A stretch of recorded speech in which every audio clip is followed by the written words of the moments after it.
Assalamualaikum warahmatullahi wabarakatuh. Halo semuanya, perkenalkan nama saya Irul Safitri. Saya dari S1 Pendidikan Fisika Angkatan 2023. Pada kesempatan kali ini, saya akan menjelaskan tentang definisi laboratorium, kemudian laboratorium yang sesuai standar itu seperti apa, dan kemudian nanti denah-denah laboratorium yang bagus, yang sesuai standar itu seperti apa, dan ketika seumpama atau misalkan ketika nanti saya menjadi kepala laboratorium, apa yang akan saya lakukan untuk bisa menjadikan laboratorium itu bisa lebih baik dan sesuai standar, khususnya pada laboratorium fisika. Baik, selanjutnya di sini saya akan menjelaskan tentang definisi laboratorium sendiri itu apa. Nah, seperti yang terlihat di samping ini, terdapat bacaan terkait definisi dari laboratorium itu sendiri. Nah, definisi dari laboratorium itu adalah sarana dan prasarana yang disediakan oleh sekolah atau difasilitasi oleh sekolah untuk peserta didik itu melakukan sebuah pengujian, percobaan, praktikum. Nah, itu untuk mendukung pembelajaran dan juga pengembangan ilmu pengetahuan dengan menerapkan standar keselamatan dan juga pengelolaan yang berlaku. Seperti itu. Seperti terlihat pada foto yang ada di atas. Di situ adalah merupakan salah satu kegiatan pembelajaran di laboratorium. Seperti itu. Selanjutnya, di sini terdapat penjelasan terkait laboratorium yang sesuai dengan standar yang sudah berlaku atau ditetapkan oleh Kementerian Pendidikan terkait standar dari suatu laboratorium itu sendiri. Nah, di sini ada laboratorium fisika yang sesuai dengan standar itu seperti apa? Yaitu adalah sarana pembelajaran ataupun juga sarana dari penelitian yang dikelola secara tertib dan sistematis. Nah, jadi ada tata tertib, kemudian ada SOP dan segala macam. Selanjutnya di sini ada laboratorium, itu dilengkapi oleh alat praktikum yang terinventarisasi dan terkalibrasi. Jadi sudah terinventaris gitu, dan juga senantiasa terus dikalibrasi alat-alatnya. Kemudian juga memiliki SOP penggunaan serta keselamatan kerja agar saat peserta didik melakukan suatu pengujian, suatu percobaan di dalam sebuah laboratorium itu tetap aman dan terjaga keselamatan kerjanya. Nah, kemudian laboratorium yang sesuai dengan standar itu juga itu didukung oleh instalasi listrik yang aman dan juga berfungsi dengan baik. Nah, selain itu juga tersedia alat pelindung diri, ada rambu keselamatan. Jadi di setiap laboratorium itu seperti ada tulisan ataupun peringatan tentang keselamatan kerja itu sendiri gitu. Kemudian juga ada sistem administrasi yang baik seperti peminjaman alat apabila suatu percobaan itu dilakukan di kelas misalnya. Nah, kemudian juga kegiatan percobaan, kegiatan pengujian yang ada di laboratorium itu berlangsung secara aman, efektif, dan juga sesuai tujuan pembelajaran. Itu merupakan salah satu laboratorium yang sesuai dengan standar. Oke, selanjutnya di sini saya akan menjelaskan terkait denah laboratorium atau laboratorium yang baik itu seperti apa. Jadi bisa dilihat pada gambar di samping yang sudah disediakan. Nah, di situ terdapat denah sebuah laboratorium ya. Jadi ada dengan luas 8x6, yaitu dengan panjangnya 8 meter persegi, kemudian lebarnya juga 6 meter persegi. Jadi luas laboratorium itu untuk memenuhi standarnya itu kurang lebih dengan ukuran luas 8x6 seperti itu. Ini untuk laboratorium fisika.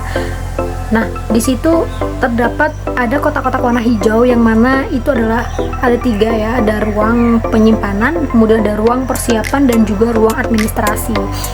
Dan laboratorium yang bagus itu harus ada laboran untuk mengurus semua keperluan yang ada di laboratorium. Jadi bukan guru mata pelajaran, seharusnya itu seperti itu. Jadi di situ ada ruang penyimpanan. Nah, ruang penyimpanan sendiri ini fungsinya itu adalah untuk menyimpan alat-alat yang alat-alat praktikum yang memiliki standar penyimpanan yang baik gitu. Maksudnya dia lebih misalnya dia terbentuk atau terbuat dari kaca atau hal yang lain, jadi lebih baik disimpan di ruang penyimpanan gitu.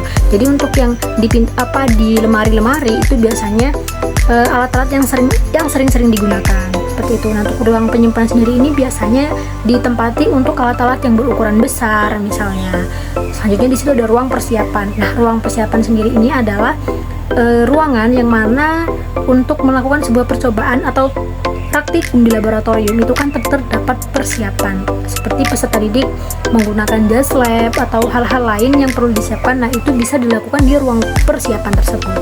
Selanjutnya di situ ada ruang administrasi. Nah, ruang administrasi ini biasanya juga bisa sekaligus merangkap menjadi ruang laboran gitu ya. Jadi di ruang administrasi ini dilaksanakannya seluruh atau semua administrasi, misal inventarisasi yang ada di laboratorium, SOP dan segala macam itu bisa dilakukan di ruang administrasi, ataupun biasanya peminjaman alat atau hal-hal yang terkait administrasi pada laboratorium itu sendiri itu dilakukan pada ruang administrasi.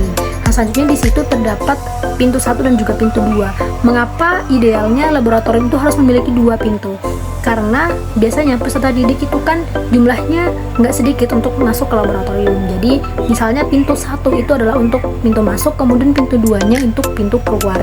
Jadi supaya tidak berdesak-desakan dan semuanya tetap berjalan dengan tertib dan juga rapi seperti itu. Selanjutnya di situ juga ada yang kotak warna hitam putih, itu ada papan tulis sama meja untuk guru melakukan demonstrasi misalnya. Nah, selanjutnya di situ ada tempat duduk siswa ya. Jadi ada meja, kemudian ada lingkaran itu merupakan kursinya. Jadi untuk idealnya itu satu meja itu 4 kursi misalnya. Jadi tidak terlalu banyak kursi-kursi dalam satu meja. Jadi 4 itu cukup. Selanjutnya di situ juga ada wastafel. Nah, wastafel ini diusahakan juga ada di dalam ruangan, bukan di luar ruangan. Selanjutnya juga di situ ada yang paling belakang itu merupakan lemari. Jadi lemari khusus untuk alat-alat yang kecil-kecil ataupun alat-alat yang sering digunakan supaya tidak ke tempat ruang penyimpanan. Jadi sebenarnya ruang penyimpanan itu untuk alat-alat yang besar-besar atau juga masih tergolong jarang untuk digunakan. Seperti itu. Itu merupakan denah laboratorium yang sudah disesuaikan dengan standar yang ada. Oke, selanjutnya di sini adalah pengelolaan alat laboratorium. Jadi alat-alat yang ada di laboratorium itu memang harus dikelola dengan baik dan harus benar-benar pengelolaannya itu baik dan terstruktur, sistematis supaya semuanya jelas gitu. Nah, jadi di sini ada beberapa poin untuk mengelola sebuah alat di laboratorium. Jadi yang pertama di sini adalah melakukan inventarisasi alat secara lengkap dan berkala.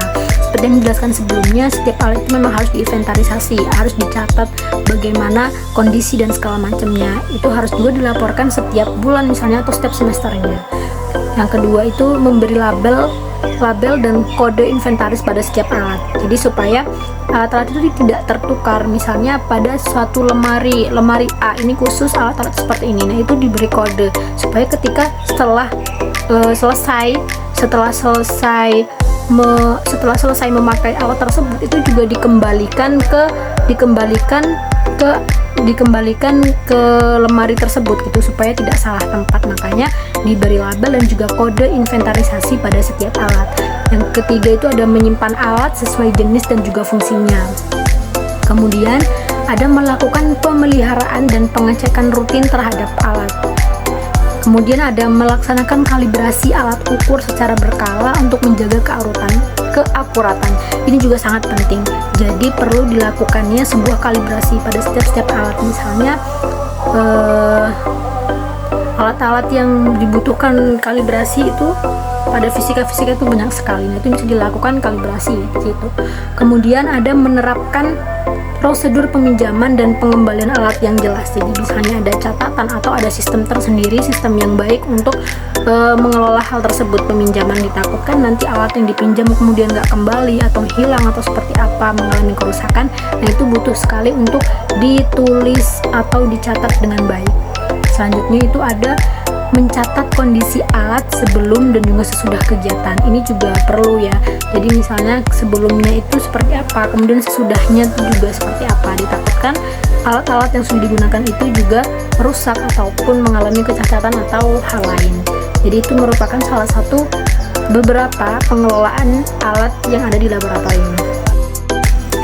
Baik, sekian dari saya terkait penjelasan terkait itu definisi laboratorium, kemudian laboratorium yang sesuai standar itu seperti apa, kemudian denah dari sebuah laboratorium, dan ketika saya menjadi kepala laboratorium apa yang harus saya lakukan seperti tadi dalam mengelola alat laboratorium dan segala macamnya. Mungkin cukup sekian dari saya, kurang dan lebihnya terima kasih. Wassalamualaikum warahmatullahi wabarakatuh.